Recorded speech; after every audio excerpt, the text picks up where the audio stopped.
बंधुओं, बड़ौदा विधानसभा निर्वाचन क्षेत्र के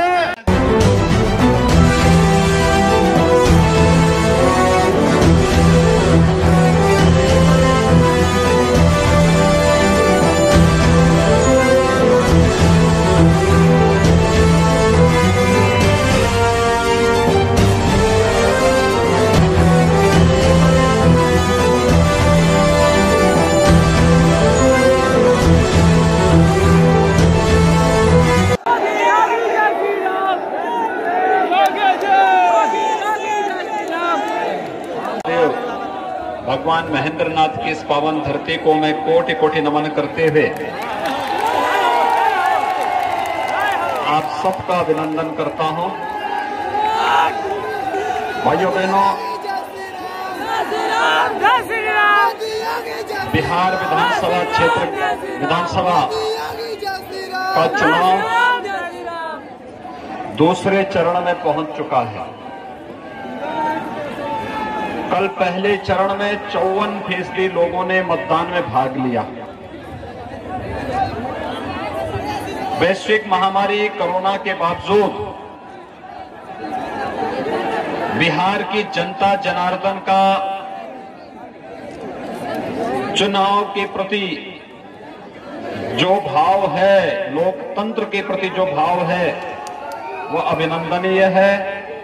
और इस दृष्टि से मैं आज के इस अवसर पर बिहार की जनता का अभिनंदन कर रहा हूं कि इन्होंने कोरोना जैसी महामारी का पस्त करते हुए अपने उत्साह और उमंग का जो परिचय दिया है, वह सचमुच अभिनंदनीय है। मेरी आप सबसे अपील है, कभी कोरोना की बीमारी समाप्त नहीं हुई है। हमने कोरोना की बीमारी पर कुछ हद तक नियंत्रण किया है। और भाइयों बहनों, जब तक बीमारी पूरी तरह समाप्त नहीं हो जाती है या जब तक वैक्सीन आपके जेब में नहीं आ जाता है, तब तक हमें प्रधानमंत्री मोदी जी की दो बातों को ध्यान में रखना होगा कि बीमारी के प्रति कभी भी असावधानी नहीं होनी चाहिए। बीमारी को कम करके नहीं आंकना चाहिए और बचाव ही वर्तमान में सर्वोत्तम उपाय है। और बचाव के लिए 2 गज की दूरी और मास्क जरूरी होना चाहिए।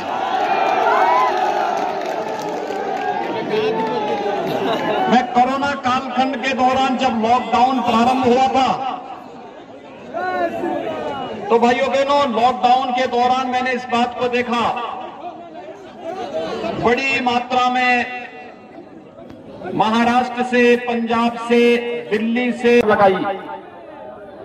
2019 में जब प्रधानमंत्री मोदी जी फिर से प्रधानमंत्री बने, तो प्रधानमंत्री बनने के बाद देश की जनता ने उन्हें जो समर्थन किया, तो मोदी जी ने एक बात कही और उन्होंने कहा था कि पहले 5 वर्ष गरीबों के उत्थान के लिए, अगले 5 वर्ष देश के उत्थान के लिए। और प्रधानमंत्री बनने के बाद जो कदम उन्होंने उठाने प्रारंभ किए, पहला कदम था, याद करिए, 3 तलाक की कुप्रथा को सदैव के लिए समाप्त करना।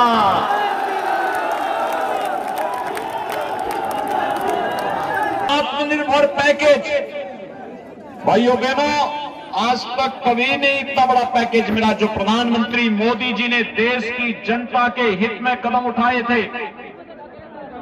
हर एक नौजवान के लिए रोजगार की व्यवस्था के लिए, हर एक के स्वावलंबन के लिए, भारत की अर्थव्यवस्था को फिर से एक नई ऊंचाइयों तक पहुंचाने के लिए जो कदम उठाए गए थे, वह अभिनंदनीय कदम है।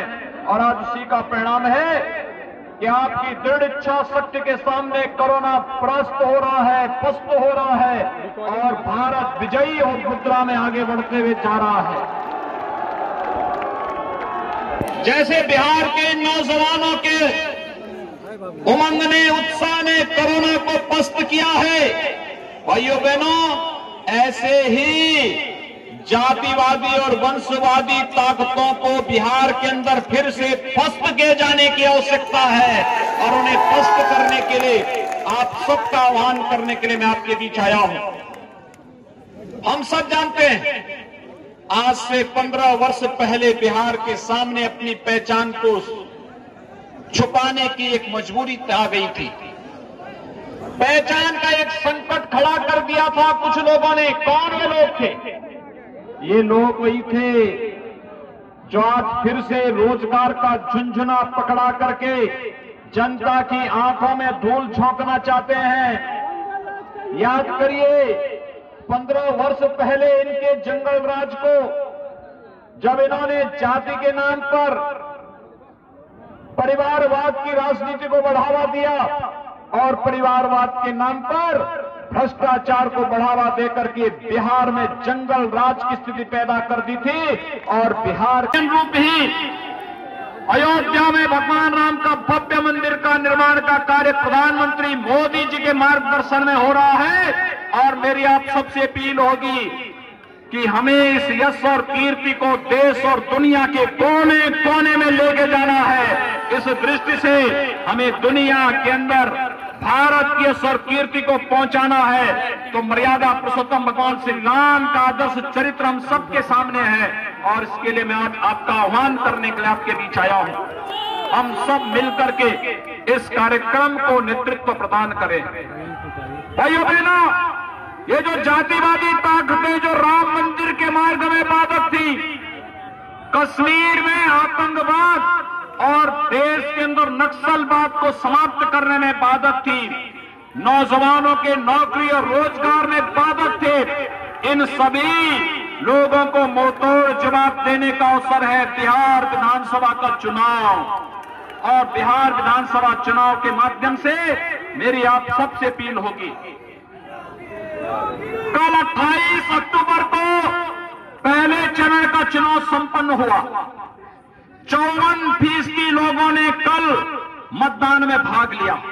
भाइयों बहनों, मेरा आप सबसे अपील है, द्वितीय चरण का चुनाव 3 नवंबर को होने जा रहा है और हमारा प्रयास होना चाहिए द्वितीय चरण में हम मतदान के प्रतिशत को 70% तक पहुंचाने का कार्य करें। ये सब नौजवानों की ऊर्जा ये कर सकती है, आप कर सकते हैं। आप अगर इस कार्यक्रम को आगे बढ़ा देंगे, भाइयों बहनों, मैं विश्वास के साथ कह सकता हूं भाजपा और जदयू के ही प्रत्याशी जीतेंगे अगर 70% मतदान हो गया तो।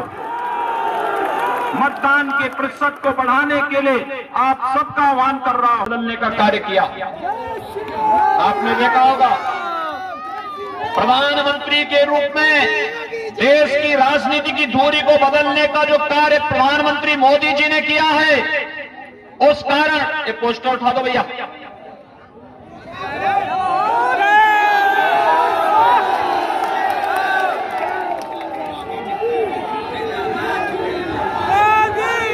आपने देखा होगा 6 वर्ष पहले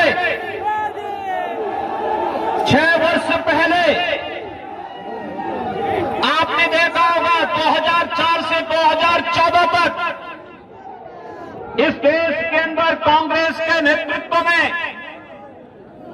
यूपीए सरकार कार्य कर रही थी, तब राजद भी उनके साथ में था, ये कम्युनिस्ट भी उस समय इनके साथ में थे और तब इन्होंने नित्य नए घोटाले इनके सामने आते थे।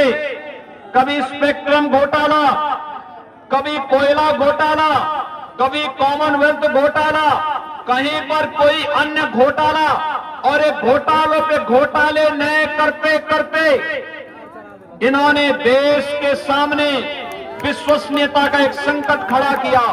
ये वही लोग हैं, चाहे वह कांग्रेस हो चाहे वह राजद हो, इनमें केवल इनके लिए परिवार ही देश है, परिवार के बाहर नहीं सोच सकते और एक परिवार को लूट खसोट करने की खुली छूट मिले, इसके लिए इन्होंने पार्टियां गठित की हुई हैं। भाइयों बहनों, ये वही लोग हैं जो नारा लगाते थे